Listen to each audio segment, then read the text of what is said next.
कहानी सृष्टि का कारीगर। बेटा केशव, मेज पर वह जो गुलदस्ता रखा है उसे देखते हो? जी हाँ पिताजी। उसे किसने बनाया? माली ने। उसी ने बाग से फूलों को चुन चुनकर उसे तैयार किया है। शाबाश। ठीक है। अच्छा, अब बताओ, फूलों को किसने बनाया? फूलों को फूलों को तो किसी ने नहीं बनाया पिताजी। ये तो पेड़ों पर खिले थे। हाँ, पेड़ों पर ये अवश्य खिले थे, लेकिन वहां इन्हें खिलाया किसने? और फिर उन पेड़ों को ही किसने पैदा किया? किसी ने नहीं। पेड़ तो जमीन में बीज बो देने से अपने आप हो जाया करते हैं। उस दिन मैंने जो आम खाया था उसकी गुठली बो दी थी। बस उसमें से अंकुर अपने आप निकल आया। अब वह पौधा बन गया है। सबसे पहले बीज किसने बनाया? अच्छा बताओ, क्या यह गुलदस्ता कभी अपने आप बन सकता था? नहीं।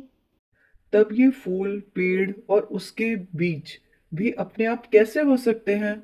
इनका भी बनाने वाला कोई ना कोई अवश्य होगा। कौन है बनाने वाला? वह बनाने वाला एक ऐसा कारीगर है जिसकी कारीगरी तो हम देखते हैं, परंतु कारीगर को नहीं देख पाते। लेकिन फिर भी वह हमारे पास हर समय और हर जगह मौजूद रहता है। उसका नाम क्या है?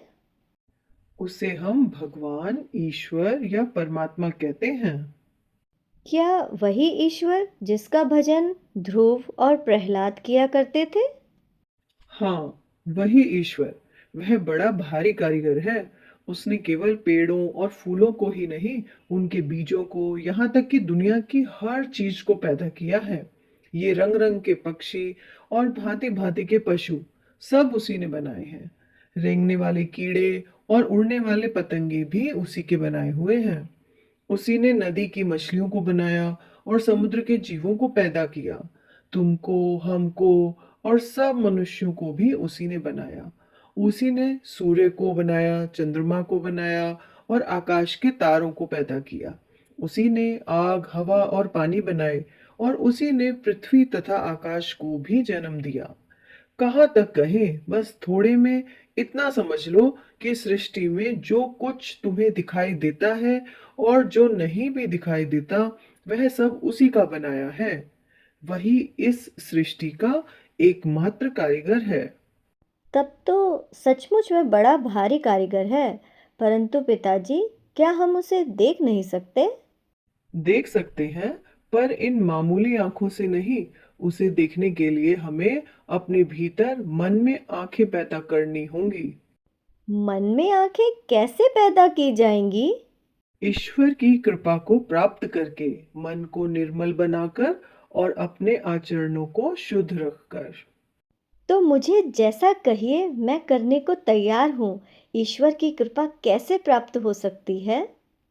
इसके लिए मेरी सलाह यह है कि सबसे पहले तुम अपनी विचार शक्ति को काम में लाना सीखो और सृष्टि की हर एक वस्तु में उस ईश्वर की कारीगरी को देखने और समझने का अभ्यास करो। इससे तुम्हारी बुद्धि तेज होगी, ज्ञान बढ़ेगा और ईश्वर के प्रति सच्चा प्रेम उत्पन्न हो जाएगा। बस फिर वही प्रेम आगे बढ़कर तुम्हारे मन को निर्मल कर देगा और आचरणों को शुद्ध बना देगा। साथ ही प्रेम में वह शक्ति है जो दो व्यक्तियों को आपस में खींच कर मिला दिया करती है। गोस्वामी तुलसीदास जी ने भी लिखा है, जेहि के जेहि पर सत्य सनेहु, सोह तेहि मिलई न कछु संदेहु। अस्तु, जैसे जैसे तुम्हारा प्रेम ईश्वर के प्रति बढ़ता जाएगा, वैसे ही वैसे उसका भी प्रेम तुम्हारे ऊपर बढ़ता जाएगा। इस प्रकार धीरे धीरे तुम ईश्वर के निकट और ईश्वर तुम्हारे निकट आता जाएगा। अंत में जब तुम्हारा प्रेम उस दर्जे तक पहुंच जाएगा जहां ईश्वर के सिवा और किसी चीज का ध्यान ही नहीं रहता, तब तुम देखोगे कि तुम्हारे मन में ईश्वर का स्वरूप इस प्रकार झलकने लगेगा जैसे एक साफ आईने में चंद्रमा का स्वरूप। इस प्रकार तुम्हें ईश्वर का दर्शन हो जाएगा। बड़े बड़े ऋषि मुनि और ईश्वर भक्तों ने भी उसके इसी प्रकार दर्शन किए हैं। एक बार ईश्वर का दर्शन कर लेने पर फिर मनुष्य को किसी चीज की चाहना नहीं रह जाती और वह जीवन मुक्त हो जाता है, अर्थात वह संसार के तमाम बंधनों से छूट जाता है। लेकिन पिताजी, हमारा प्रेम यदि उस दर्जे तक न पहुँचे तब क्या होगा? तब भी तुम्हारा कल्याण ही होगा। इस प्रकार के काम कभी व्यर्थ नहीं जाते। जितना गहरा ईश्वर के प्रति तुम्हारा प्रेम होगा, उतना ही ऊंचा और सफल तुम्हारा जीवन भी बन जाएगा। ठीक है, अब मैं समझ गया। अच्छा, तो आज मैं तुम्हें एक छोटा सा गीत ईश्वर की प्रार्थना के लिए सिखाता हूँ। इसे समझो और याद कर लो। अभी कुछ दिन तक रोज संध्या और सवेरे इसी को गाकर उसकी प्रार्थना किया करो। गीत यह है। हे ईश्वर, यह अद्भुत सारी कैसी कारीगरी तुम्हारी। सूरज चंद्र और ये तारे हैं आकाश में दीपक बारी। बादल भी वे सभी रंगीले, सुर्ख सुनहरे नीले पीले। दिखलाए शोभा नित न्यारी, कैसी कारीगरी तुम्हारी।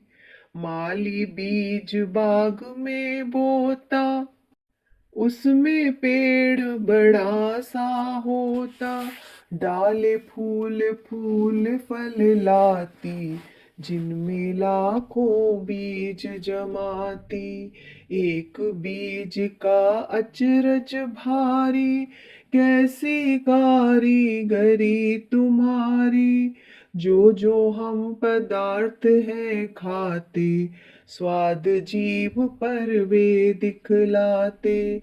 फिर वे आंतों में है जाते, लोह बनते ताकत लाते। अद्भुत है मशीन बलिहारी, कैसी कारीगरी तुम्हारी। हे प्रभु, हम पर दया दिखाओ, बुद्धि हमारी शुद्ध बनाओ। मुझ में अपना प्रेम जगाओ, शरण तुम्हारी हूँ अपनाओ। आँखें खोलती रहे हमारी, भगवन कारीगरी तुम्हारी।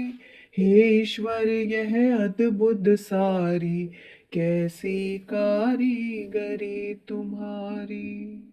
इसे तो मैं बड़ी आसानी से याद कर लूँगा और इसी को गाकर रोज प्रार्थना करूँगा।